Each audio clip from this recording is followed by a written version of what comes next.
días, amigos televidentes. Bienvenidos sean todos ustedes a nuestro programa del día de hoy, Puntos de Vista. Me complace compartir con todos ustedes una entrevista con Amadeo Lorenzo Ramírez, vicepresidente del Partido Revolucionario Dominicano. Vamos a estar conversando con temas de mucha actualidad con él. Los saludo como siempre con la hermosura floral del Jardín Ilusiones, su mejor opción para sus eventos familiares y empresariales. Vamos a comerciales, retornamos con todos ustedes.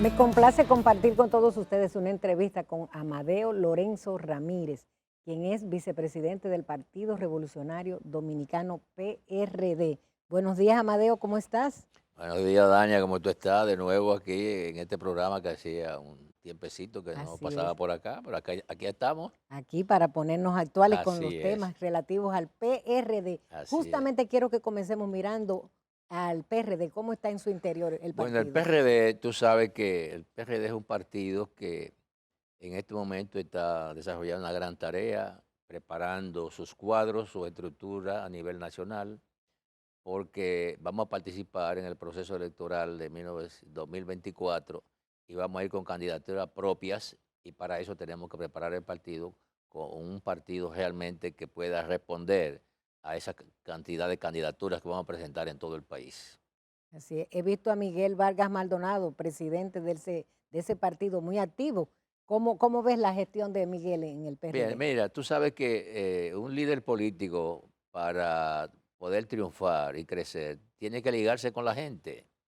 Y Miguel se ha dado cuenta que el activo de una candidatura, la materia prima de una candidatura son la gente. Entonces tiene que Así estar es. permanentemente en contacto con la gente. Está viajando a todo el país, está juramentando cantidad de compañeros y compañeras que estaban disgustados de una manera o de otra.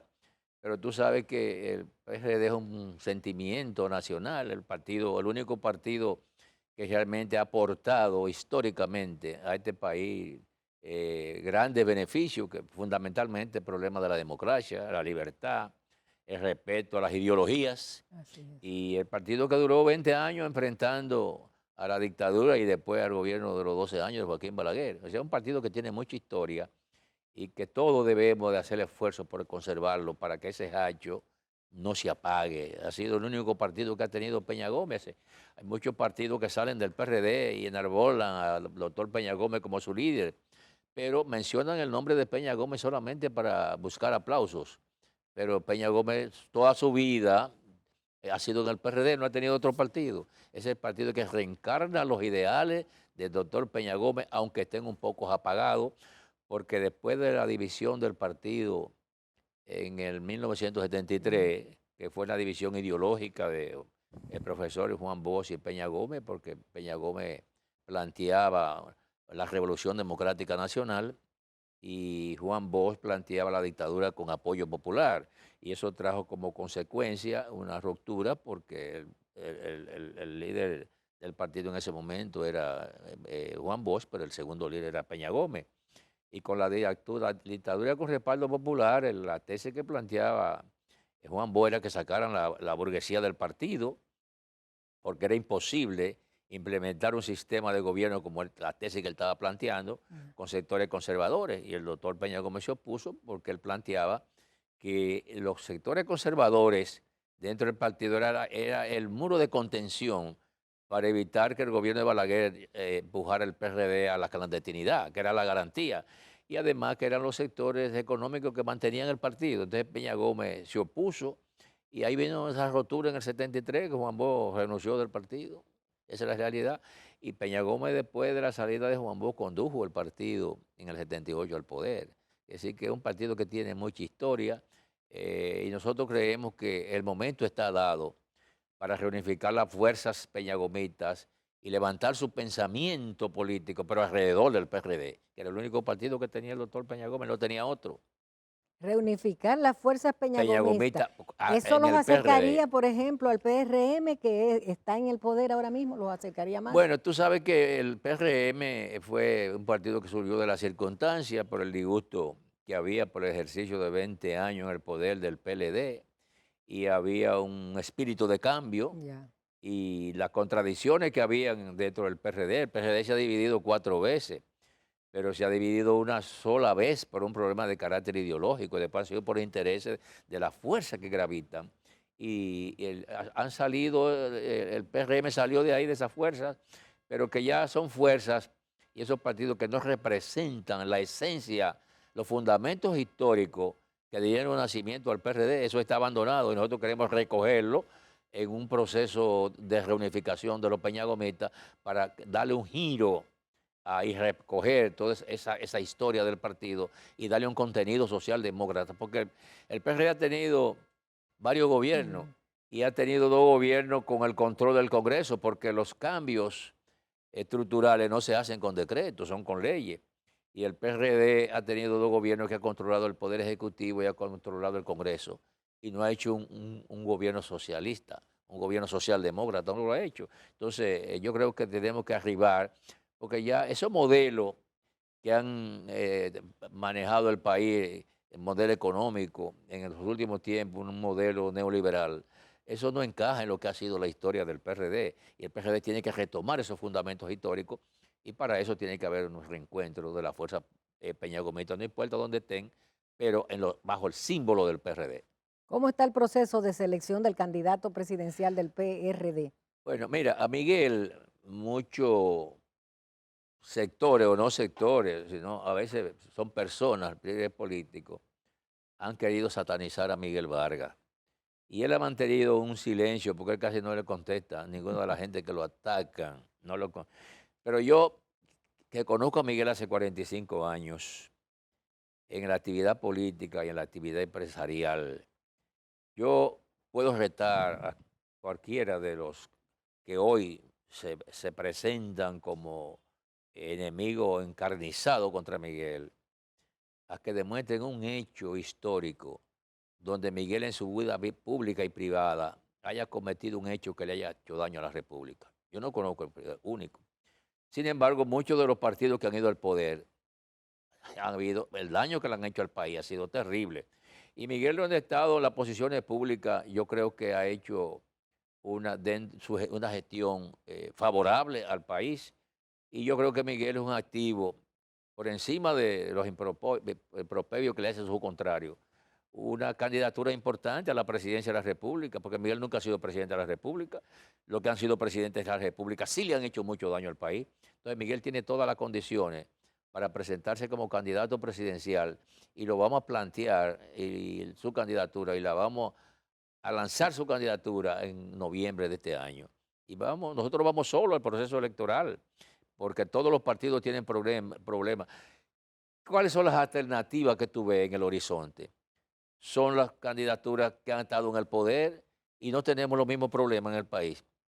Tenemos los mismos problemas. ¿Cuáles son los aportes que han dado? Claro, tenemos ahora un presidente que es nuevo en las gestiones de la administración pública, ha tenido una situación muy adversa en el país, problemas de la pandemia, problemas de la guerra, una serie de aspectos que le afectan al desenvolvimiento del gobierno y puede ser que pueda hacer un gobierno más o menos aceptable y como la Constitución no le prohíbe Ujú. la reelección, a lo mejor piensa reelegirse de todas maneras, pero después todos los demás candidatos yo no veo cuáles son las cartas credenciales que tienen para hacer un gobierno que realmente beneficie a la mayoría del pueblo dominicano. Yo creo que Y Miguel ha dado prueba en los cargos que ha tenido, que sí, es un buen gerente en la administración pública. Creo que es un buen candidato. Entonces, ¿por qué Miguel? Bueno, porque Miguel primero nunca ha sido presidente de la Ya, República. Y lo que te acabo de decir, que yo no conozco un hecho ya. en su vida pública y privada que le haya hecho daño a la República. Sin embargo, hay muchos que aspiran que sí han Así hecho es. mucho daño a la Así. República, que tú lo comparas, los aportes que han tenido en beneficio del país, y yo creo que Miguel queda bien parado. Bien, Entonces hay que darle la oportunidad. ¿Y por qué no darle la oportunidad? Y cómo no. entonces esos enemigos que tiene por ahí, que a veces es un problema de envidia. Bien. Vamos a una pequeña pausa y retornamos con nuestro invitado del día de hoy. No se vayan.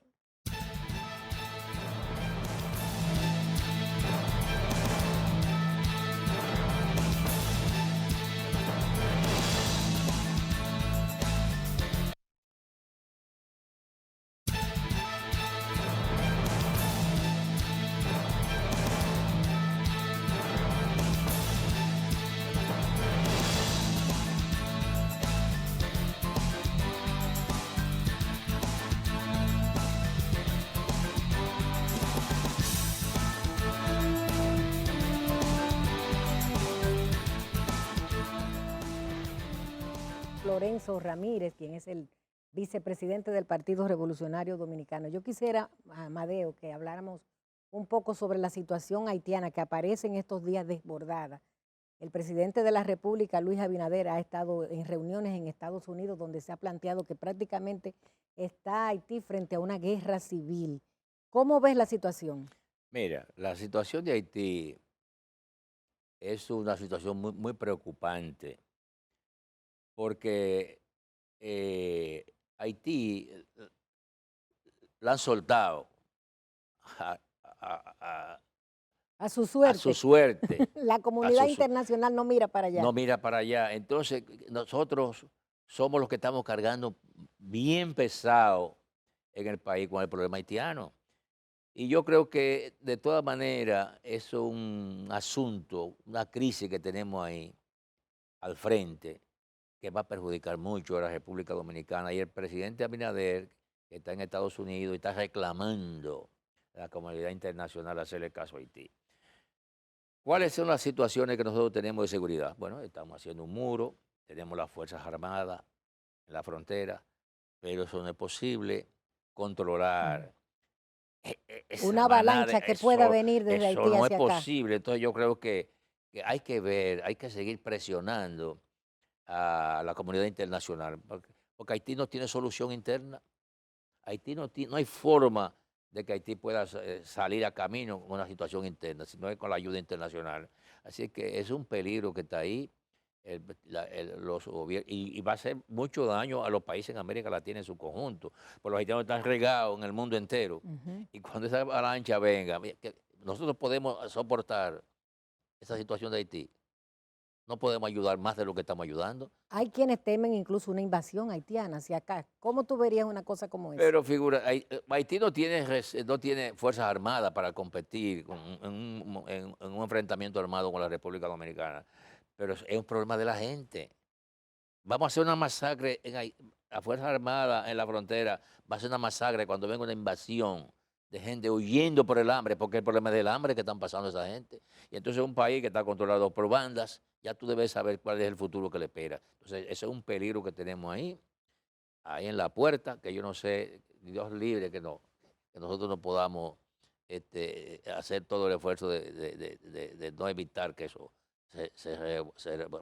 venga hacia nosotros una avalancha. El presidente Abinader ha sido insistente en plantear que no hay una solución dominicana para el problema haitiano. ¿Cómo ves esta Es que no posición? hay solución. El problema de Haití es un problema de recursos. ¿Cuántos millones nosotros no estamos gastando aquí en el país para las parturientas haitianas? Los hospitales están llenos. Tú coges los hospitales de la frontera y de 10 parturientas hay 8 que son haitianas. Y entonces tenemos aquí adentro ya en nuestro territorio más de 2 millones de haitianos. Entonces nosotros no podemos soportar la población de Haití que en masa en la República Dominicana. Y ha habido realmente una debilidad de los gobiernos con el problema migratorio. porque responsabilidad de lo que está pasando aquí son los gobiernos dominicanos, porque yo recuerdo cuando Balaguer y cuando Trujillo, inclusive cuando Antonio Guzmán, en el corte de la caña, Mm. los haitianos venían, pero por contratos, y después regresaban. Pero aquí también hay una responsabilidad de sectores empresariales, de la construcción, de los Ujú. industriales, de los productores agropecuarios, que son Y los del sector responsables, cañero. y cañeros son los responsables de que el país esté en estos momentos en la situación que esté, con una población haitiana, que el país no tiene los recursos para soportarla. No es posible. Y entonces es una responsabilidad que se le han echado al país un grupo para aprovechar la mano de obra haitiana, y ahora nos están perjudicando a todos. Ese es el gran problema. Y hemos tenido gobiernos que han sido solidarios con esos sectores, porque tú sabrás que el sector económico empresarial en su medida manejan el Estado. Esa es la realidad. ¿Tú crees que ha fallado los sistemas migratorios con relación a Haití, que se han Claro, aflojado mucho? claro, por los intereses que hay, porque son los intereses. El director de migración no tiene el poder y la autoridad tampoco. Tiene que manejarse con esos sectores, porque son los sectores que se están beneficiando con esa población haitiana en el país, utilizando su mano de obra porque son más económicas, más baratas. Entonces, los mayores responsables son eso. Así es. ¿Cómo ve Amadeo Lorenzo Ramírez la situación económica del país? ¿Cuáles problemas cree que Bueno, son más bueno, cruciales? es una crisis, no solamente el país, estamos en una crisis económica mundial por, lo- por los procesos que han habido, tanto de la pandemia como de la guerra, y nosotros somos un país del tercer mundo, podría yo decir, un país en vía de desarrollo, no tenemos los recursos para afrontar con las necesidades que se presenten, que es un problema de carácter mundial, pero Así yo es. creo que el gobierno ha sorteado la situación porque ha dedicado muchos recursos a ayudar a los sectores más desposeídos, más pobres, muchas ayudas sociales, y yo creo que se ha manejado dentro del equilibrio. Ay, no Sí, se puede ser sectario ni ser un antigobiernista, no, así no. sí. Tenemos que estar conscientes, un país es de todo, el país no es del gobierno solamente, entonces yo creo que a veces somos injustos en la valoración que hacemos contra el gobierno. ¿Cómo va a ser la política de alianzas del PRD con relación a las próximas elecciones? Mira, uno no puede ahora, faltando 2 años para el proceso electoral, hacer una evaluación objetiva con relación a las alianzas. Tú sabes que los partidos todos tienen problemas, incluyendo el partido de gobierno. Los partidos de la oposición, lo que se llama mayoritarios, tienen muchos problemas, lo que significa que no se ve en el horizonte que se pueda ir a un proceso electoral y un partido llevarse la victoria en primera vuelta. Va a haber segunda vuelta, aquí todo el mundo es importante, es necesario, y usted verá cómo van a venir las alianzas, van a venir alianzas hasta de partidos que en otra oportunidad han tenido contradicciones muy profundas, Así es.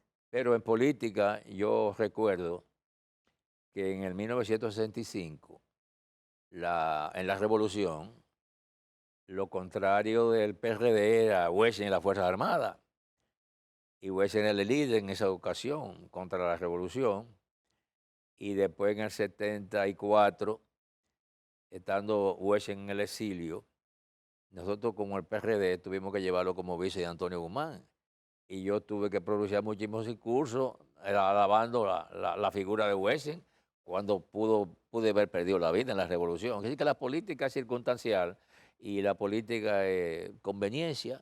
A veces los que están contrarios hoy son los aliados de mañana, y se van a ver muchas cosas en el 2024 de alianzas, y aquí hay una serie de partiditos que tú sabes que son los conuquitos de esos dirigentes, y tú verás agrupándose frente grande, buscando ir al poder con el partido que tiene la posibilidad de ganar en segunda vuelta. Por ahí Así que es. viene el asunto.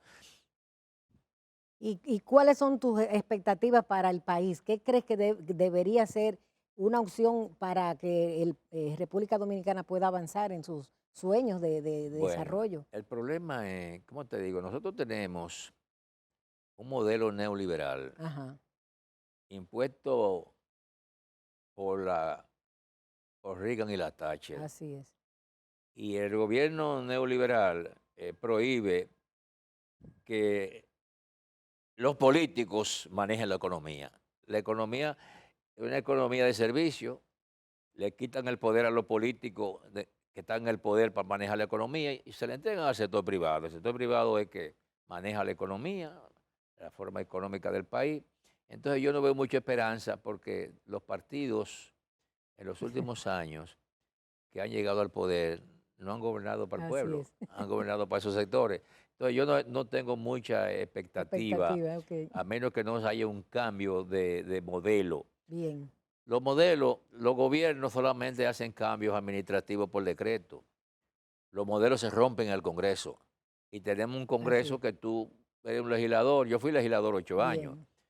Tú inmediatamente llegas a la curul, ya tú no eres legislador del pueblo, sino de Así esos es. sectores. Entonces, Bien. para cambiar el modelo económico que impide el desarrollo de los sectores productivos del país, tiene que ser por leyes en el Bien. Congreso. Nosotros tenemos aquí una economía de servicio, hasta la naranja, Ari y la yuca la traen de Costa Rica. Bien, Entonces, se nos figúrate. agotó el tiempo, Amadeo. Quiero agradecer a Amadeo Lorenzo Ramírez, vicepresidente del PRD, por esta interesante participación aquí en Punto de Vista. Vamos a comerciales, retornamos con todos ustedes.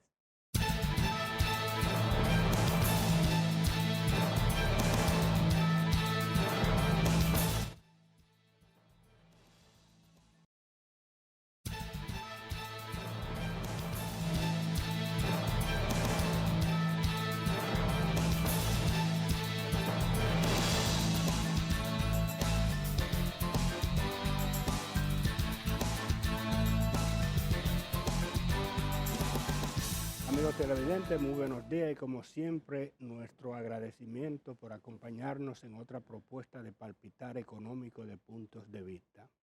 Hoy nos acompaña el veterano sindicalista Jacobo Ramos, quien es presidente de la Confederación Nacional de Trabajadores Dominicanos, una de las instituciones del sector más antigua en el mercado laboral dominicano. Buenos días, Jacobo. Muy buenos días, a sus órdenes aquí, dispuesto a participar.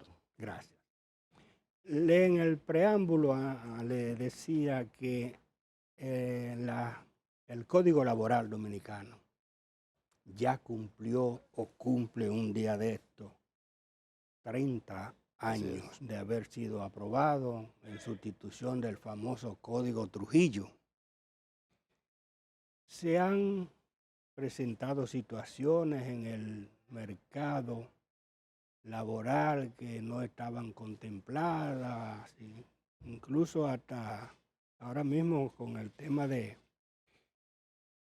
la pandemia hubo algunas situaciones que se hicieron, pero como al margen, no están taxativamente contempladas en el código. Me gustaría que hiciéramos como una especie de revisión de lo que ha pasado, si es pertinente una revisión del Código Laboral o si por el contrario está todavía, puede seguir viento en popa. Bueno, lo primero es que ciertamente cumplió 30 años recientemente el establecimiento de esa reforma en el año 92, que fue que se produjo. Y estamos ahora mismo en una revisión en el Consejo Económico y Social que lo derivó al Ministerio del Trabajo, que preside Luis Miguel Decán la comisión, conjuntamente con la central y los empresarios. Y el doctor Alburquerque, Rafael Alburquerque, que es el asesor nuestro en esa materia, y se está revisando, pero esto es una reforma que es importante señalar que la plantean los empresarios. O sea, no es una propuesta del sector laboral, y nosotros en esa reforma que estamos participando, que estamos de acuerdo que hay algunos temas que hay que revisar.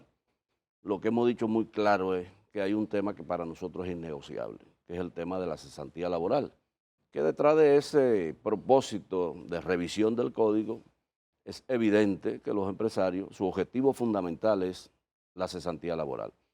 Pero hay muchas cosas que hay que ajustar y se están ajustando en la revisión. Hemos avanzado con algunas dificultades porque los empresarios han planteado una serie de temas ahí que no ha habido consenso en el diálogo que se está produciendo, pero seguimos avanzando en el proceso de reforma del código y nosotros creemos que también hay aspectos que tienen que ver con el sector laboral, el sector sindical básicamente, que nosotros estamos planteando que se revisen. Por ejemplo, la cantidad que es requerida para constituir un sindicato, la cantidad de personas requeridas para una negociación colectiva. Nosotros estamos planteando que esos temas se revisen, pero el interés fundamental de los empresarios es la cesantía, que ellos plantean que la ley 8701 se creó la posibilidad de generar un seguro de desempleo, pero que el tema es que las dos figuras no son, una cosa es un seguro de desempleo y otra cosa es la cesantía laboral, que es un derecho eventual que tienen los trabajadores en el código, que se produce de manera excepcional, casi generalmente. La gente cree que el hecho de que usted tenga una empresa ya usted tiene garantizada la cesantía laboral, y hay una serie de artículos por lo cual usted pierde el derecho a la cesantía laboral. O sea, y por eso es un derecho eventual. Pero los empresarios, alegando que eso es una retranca para la generación de empleo. Dicen que encarece mucho Pero eso no se ha probado. En ningún país del mundo, según los estudios que se han hecho, se ha probado que la cesantía, o sea, que eso sea un elemento que estanque la posibilidad de fomentar empleos en el país. Nosotros creemos que son los problemas estructurales de la República Dominicana, que van más allá del tema laboral, los que dificultan la generación de empleo en el país, como la seguridad jurídica, una serie de trabas que hay burocráticas en el Estado, que se han estado eliminando algunas, que son las que dificultan fomentar mayor cantidad de empleo en la República Dominicana, pero no la legislación. Eso nosotros creemos que es un argumento que los empresarios esgrimen, que no tiene ningún fundamento. Por lo menos nosotros hemos hecho consulta en varios países a través de la Organización Internacional del Trabajo y eso no se ha aprobado. Y eso es una cláusula, para decir una definición, global en todos los mercados laborales, el tema de la cesantía, ¿o no? Mire, la cesantía laboral es una conquista de los trabajadores dominicanos. Parecería mentira, pero eso no está establecido en ningún país, ni siquiera de los del área de Centroamérica, y eso no existe en la mayoría de los países. Pero aquí se logró esa conquista, que nosotros los dirigentes sindicales lo que decimos es, nosotros no tenemos ningún derecho a ir y pactar, eliminar una conquista que tienen los trabajadores dominicanos. O sea, ¿por qué nosotros tenemos que pactar eso? Ahora, si el Congreso quisiera pagar el costo político que representa eliminar una conquista como esa a los trabajadores, que lo hagan ellos. Pero nosotros bajo ningún criterio vamos a ir a esa mesa a eliminar ese derecho que tienen los trabajadores de que cuando se le va a retirar del empleo se le entreguen sus prestaciones laborales como le establece el código. Eso es imposible. O sea que bueno, ahora está en el Ministerio de Trabajo. Así es. Desde ahí, con la firma de ustedes, no saldrá. No, eso no va a salir. No saldrá. Eso es un pacto. Inclusive en el caso de la organización que yo presido, nosotros en nuestra reciente reunión de la Comisión Ejecutiva Nacional sacamos una resolución que prohíbe que ese tema lo planteemos siquiera en la discusión que estamos desarrollando en el Ministerio de Trabajo. O sea, eso significa que bajo ningún criterio nosotros vamos a pactar la eliminación de la cesantía. De manera muy simple y sencilla, y se lo hemos hecho saber al sector empleador, y qué bueno que el gobierno también ha dicho que no pretende plantear la eliminación de la cesantía. ¿A qué altura está ese análisis esa revisión que se está haciendo? Estamos ahora, justamente la semana pasada, revisando los consensos y los disensos. Y ya hemos logrado consenso en muchos temas que son muy relevantes para la modernización del código de manera progresiva. Pero claro, hay una serie de disensos que se van a continuar discutiendo en los próximos días, que nosotros esperamos que podamos lograr de alguna manera algún nivel de acuerdo. Pero es una negociación muy difícil y además complicada, porque una coma, un punto, te puede cambiar toda la interpretación de la legislación. Entonces hay que tener cuidado.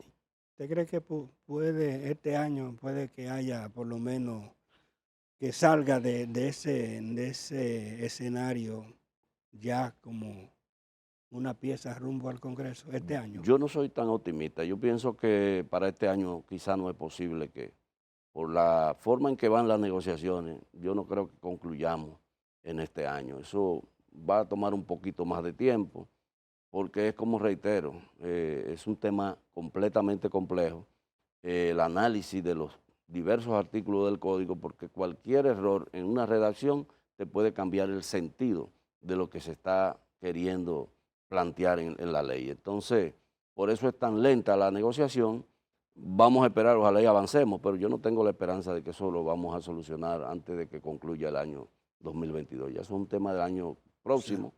Ese no será regalo de los 30 aniversarios. No creo. No tengo esa percepción por ahora. Ya. Jacobo, vamos a hacer una breve pausa comercial porque hay algunos temas que todavía que atañen al sector Sí. que quiero que lo tratemos. Vamos a hacer una breve pausa comercial y volvemos en unos instantes.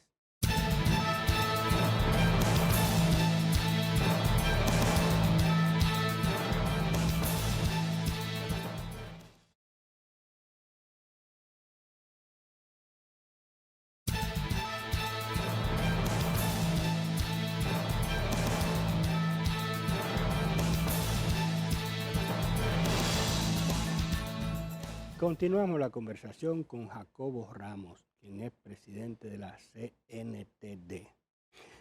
Te decía al despedir el segmento anterior que hay algunos aspectos que tienen que ver con la parte social y que incluye, que impacta directamente a los trabajadores. Y me refiero a la ley de la seguridad social, la 8701, que en algunos casos es como si fuera medio sanguíneamente, medio Vinculante. sí, vinculante Así es. al Código Laboral. Se está en el debate de que si ya es necesario, que hay que hacerle revisiones, porque incluso no hay mucho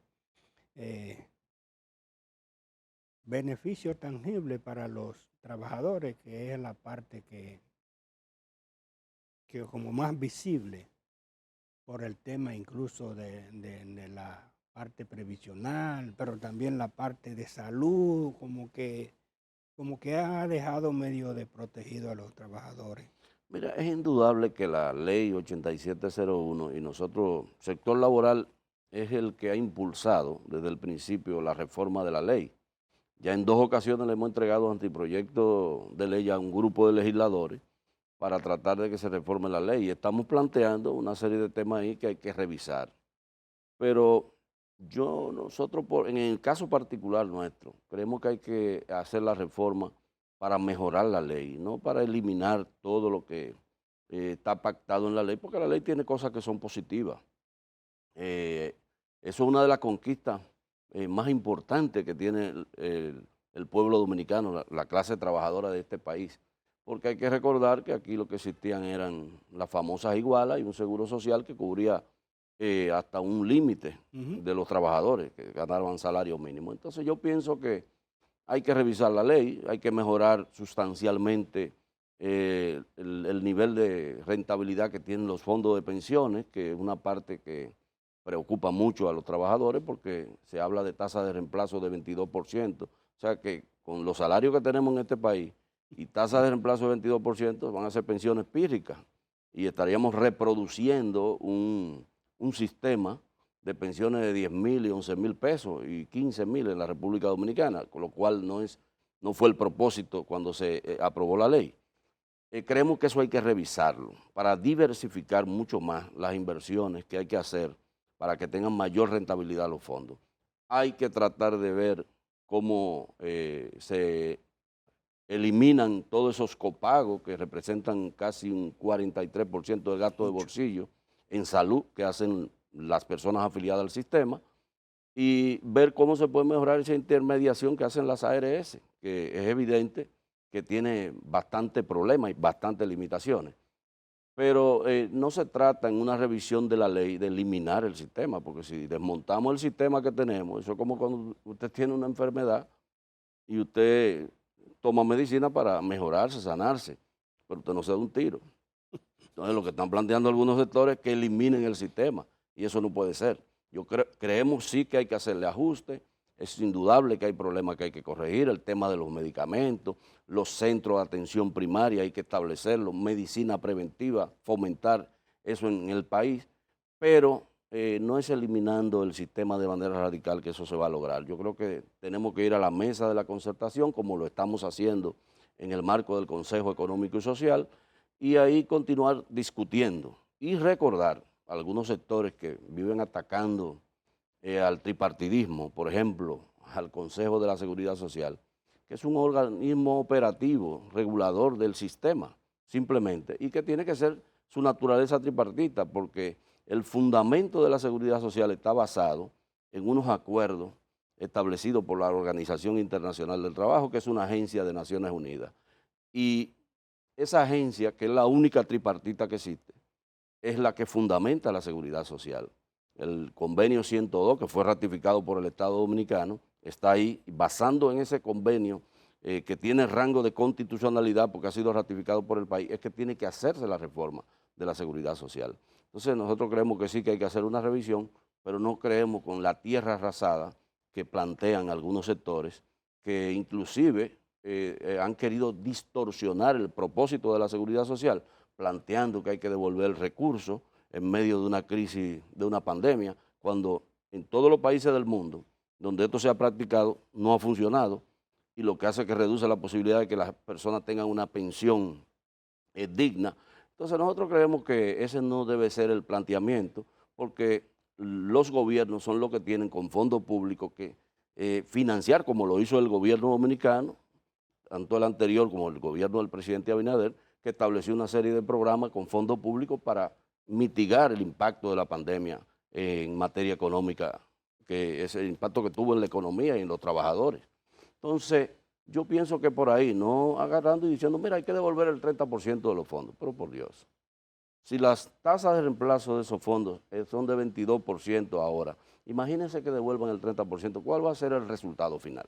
Eso es como luce descabellado y por 14, eso nosotros no hemos 14 o opuesto 15, a eso. entonces bajaría. Exactamente. Entonces, eso creemos que sí, y creo que vamos avanzando en la revisión.